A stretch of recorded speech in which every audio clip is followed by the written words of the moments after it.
Hey, it's Trevor Sternad from the Black Dahlia Murder here, and you're watching Bloodlines. Sternad.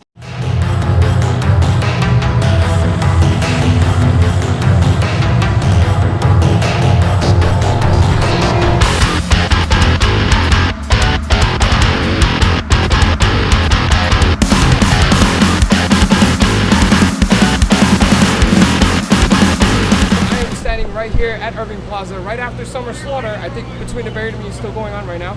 And I'm staying right next to LPM, Mr. Lee Patrick McKinney. Yes, thank you for having me. I appreciate you. I Osiris. appreciate everything about you. I appreciate what you do. Thanks for having us. Oh, it's not a problem. It's not a problem. I'm just going to go right into the nitty gritty. And so 3 days ago, you guys released a little song, a little diddly called Silence the Echo. You know, there's a whole new look for the band, and there's a very different feel as prior to the past 3 albums.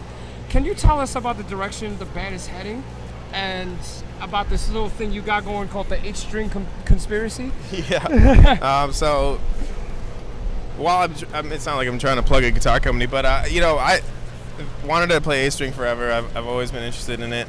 I've been with a couple guitar companies like in my earlier career, and nothing's changed lately though. I'm with Kiesel now, and they actually sent me an 8-string, and while I thought my mind was made up, I realized that like the way that they make their guitars and the size of the neck and everything, it felt comfortable. So I never thought I was going to do 8-string, but then I started doing on this record. And so there's 2 songs, 8-string. This happened to be one of the singles. There's another one as well. That's 8-string. coming up. Yeah. And, you used to be endorsed by Ernie Ball. You used to have a music band, BFR line back in 2011. So, that whole transition, I was like, okay, he did this 2015. Okay, that's new. Mm-hmm. It's just, how's that transition been for you? How's that feel? As something, as you just said, you always wanted to play. Yeah, no, it's great.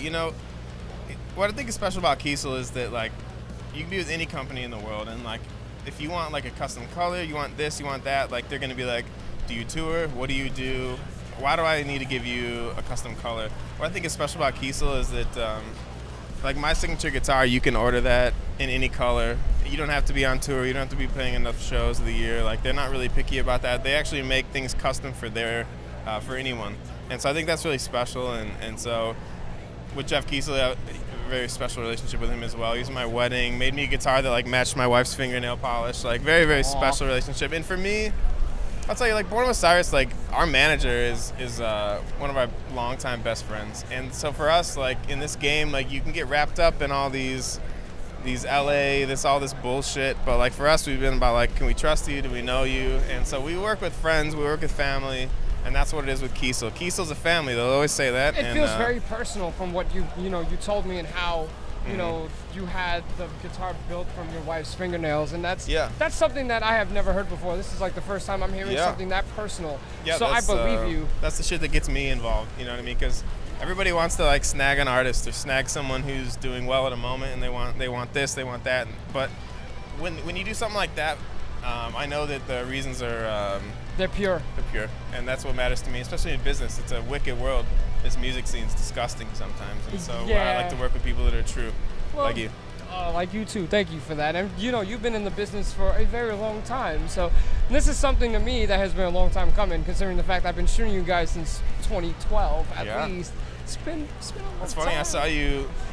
I know we're on your video. I don't care though, but I saw you like in the crowd today, like in between in the photo pit area, and I saw the crowd was high-fiving you and all this stuff. So I think it's cool that you have respect in the scene as well as in the music industry, and that shit goes a long way. Thank you. And that really does mean a lot to me, because I care about the people that are on the other side of that barricade as much as I care about the musicians that are on that stage. And that goes a long way for me. This is why I'm in this business. This is why I love this business. No, you could do it honestly like you do it, and that's why we're chatting now. Or you could be like another company here tonight who will say one thing, and then they'll act nice to me, and then they'll say something different on the internet. And so that's shit like, I'm not going to spend my night talking to you, but like you are pure and honest, and I appreciate that shit. And I appreciate that from you too, Lee. Thank you for that. Thank you. I mean, not to get a little wet the bed all, beautiful over here, but, you've been quite busy traveling with Born of Osiris. And you also have a solo album being released this year. So Any word on the actual street date release, or some new singles being released in the future besides Skylasher? I love it. I appreciate that. Yeah. I love it, and I want to know more about it. So please, whatever info you have, if you could, release it. Yeah, I mean, any information I have would have been out, but like I would say I think it's usually 8 to 10 songs. There's many reasons why like a solo album could be shorter. For example, like with a vocalist and like a band, like there's a lot of money to be made, but in what I'm doing, it's harder to sell like a solo guitar player's shit, and so your budgets are smaller. All these things are smaller, so that's why when I talk about 8 songs, it's probably just because I'm trying to make a record, but I'm also trying to get the right guy mixing and the right guy mastering and all that stuff, and it's not always easy because you're not getting as big of budgets as you would from like a Born of Osiris record where we get a ton of money to do whatever. But with me, I'm just trying to keep it real. I'm trying to keep it original, and Yeah, I mean, no, I totally understand that. Well, my got friend, a dude trying to show my his friend ass to Mike me is right like now. right behind the camera right now. That's no, you're in the interview now, bro. It's all good. That's it. Thank you for that, man. I'll see you soon. No, but I mean, it's true. It does take a toll on the budget, and it's a huge difference from actually having a 5-piece band compared to just you by yourself. So I definitely understand that, and hopefully we'll get some word. I think right now I'm about 6 songs in out of 8, and you were talking just about kinda- doing a tour too, as well. You wanted to see. yeah, I down the hope road? to. Yeah, I think every guitar player growing up wants to do what I'm embarking on now with the solo album and everything. But I've been touring for 11 years, but a lot of it I was young. I was not taking shit seriously, doing dumb shit, drinking, whatever else. And so like now it's like I can actually commit to writing a solo record, going on tour, playing it proper, and not being worried about whether I'm getting drunk every night, and be more worried about whether I can perform it right for the fans. So that's why I'm officially doing this now, and I think it's the right time. Oh, it is a fantastic time. I mean, you've had a very, very uplifting career, and the albums prove it. And so to hear something for me that's completely on your own accord I'm stoked. I'm stoked. So Appreciate you. oh, it's no problem. It's no problem. And speaking of things that are stoked and things that we don't have information on yet, I'm actually wondering about a little band that got signed to Sumerian last year. One that you're in. This little band called Emotive. I was like, I hope I know about this band he's talking about. It's yours. You guys signed over a year ago. You had 2 singles released. You had Revival and The Disconnect, and then you guys went back in the dark. Do you have any updates on Emotive? So we had a change of frontman. No. We're gonna roll out who the guy is now. I can give you that information now. I can tell you it's good news. It's tough, like I have Born of Osiris. This is what I do, and so for Emotive, like everything needs to align proper. I can't be leaving and having Emotive sitting at home going like, hey, we're trying to make a living, but we can't because Lee's gone and Born of Osiris all the time. So yeah, it's very difficult to it's a tough juggle. line to ride. I can say that it has nothing to do with the frontman change, but I can tell you this, that the frontman change is for the better, and I'm not even talking negatively about who we had. He's a great dude. Devin Barrs is his name. He has a band called Sun Sleep. Great dude, not talking shit. Yeah, they were great singles that were released, and it was, I mean, like, any fan of Boo goes right into that. It's a complete 180. Yeah, things have changed. Oh, that's, I mean, people don't realize, like, I was 17 years old when this thing happened with Sumerian and Born of Osiris, and I had to wait till my 18th birthday to sign this contract and get going, and I kind of grew up in front of an entire fan base. I kind of, like, it's been really an unforgiving rise, or whatever you would call it. But so I got started in metal back then, but now I listen to rock now, and it sounded weird. No. Anyways, what I'm saying is got started in metal 11 years ago. Listen to bands like Between the Buried and Me, who we're on tour with now, and which is cool. But I play metal every night all around the world, and so when I get home, I listen to rock, and so it's cool to have a rock band. And you change your genre. You're so used to playing one thing that it's nice to. Yeah, and it makes me listen to better. other things, and it helps you grow as a musician. It does. What I didn't realize is a lot of people go oh, what's this Emotive thing's bad news for Born, but it's not at all. I learned how it is to create with different people. And so what you learn in the process is how you can apply that towards your Born of Osiris and things like that. So it's actually all good news. There's nothing bad with that band.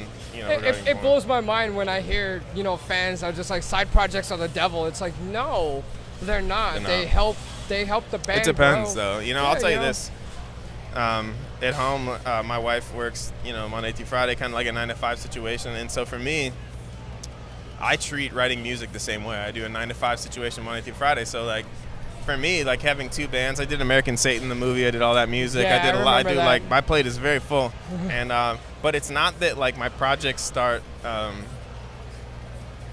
hurting the others in any way. Like, my projects do not hurt Born of Osiris. They actually help me learn different things about writing music in different ways, and they actually show me like how I can apply it to Born, and it's all for the better. Yeah, it's a huge positive, right, for you. I mean, it helps you evolve. That's the biggest thing. Yeah. Not only that, but if you're able to influence the rest of your bandmates who are all on that side, if you're able to influence them, that's always a great thing. I know, I'm like terrified. It just depends on like how you look at the whole thing. For me, like, I'm blessed to play music. I know this. But I also know that like you have to work for this, and so at home, I work Monday through Friday in my studio, and so that's how I can do all this shit. So people, even my band Born, has questioned it sometimes. Like, is this thing gonna mess with our future? And no, the answer is no. But nobody's working the way I am, and thanks to my wife for having a strong schedule at home, being supportive of me. Thanks to many different things, I'm able to do all these things, and they do not hinder the other one. They actually kind of all boost each other. They intertwine. Mm-hmm. That's a beautiful thing. So you have well, you have that business relationship with that person. Mm-hmm. Yeah. All right, that's and, all I need to know then, because as soon as I hear about it in like 2 or 3 weeks, I'm just gonna be like, I knew it. That's it. I think some people do. I'll have a couple drinks at night, and I'll be like tweeting him like, "Hey, when are we gonna talk about this?" But no. It's like, we're gonna keep this totally off the record. That's it. Yeah. No, I'm excited. I can't say this. Like, I really enjoyed Devin, our old vocalist, and I still do. Nothing bad to say. Well, are you at least with everything that's going on with Emotive? I mean, I'm sure, from what I read on Facebook and stuff like that, I'm sure that towards the end of the year, towards next year, there's gonna be a big splash with this band, and it's something that I'm excited for. Because I mean, I've only heard the 2 singles, but with that mind of yours, I am terrified to know where it's gonna go next. I appreciate you. In a good Very, way. very, very kind. And I know you wanted to ask me another question about maybe a missing member in Born of Osiris on this tour. And although I can't really talk about it right now, I can say that it is Nick from Emotive who's with us on this tour. He's filling in bass. Yeah, so like, that's another reason why like Emotive's not a negative thing for Born. And anything I do anything I do elsewhere music-wise, it's the one. Just tease it.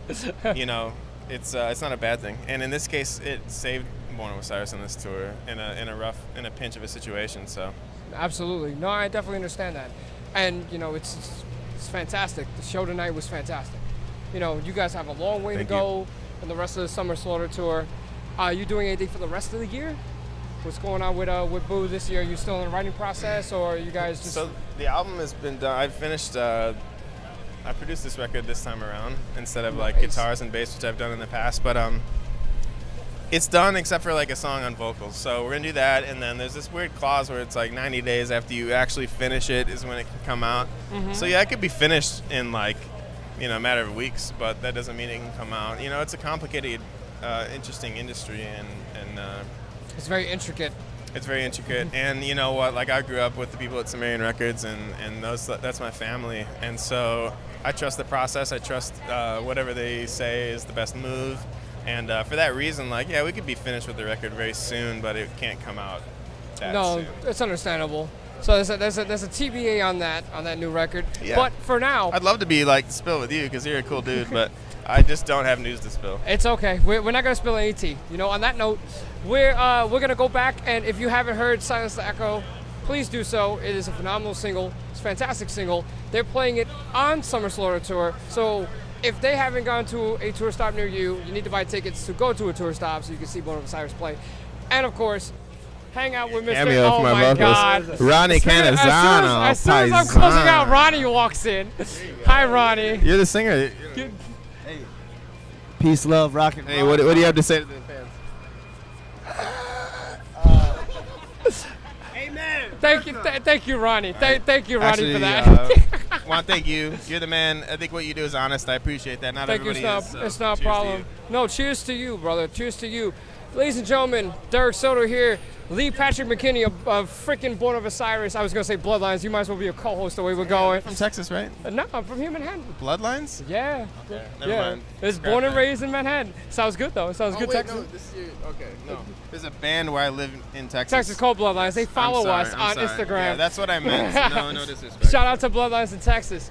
But yeah, no, it's all good. Yeah. Catch them on the rest of Summer Solar Tour. Catch Ronnie running around. Catch Lee Patrick McKinney destroying it on guitars. And Kiesel. And I'll see you again on Bloodlines.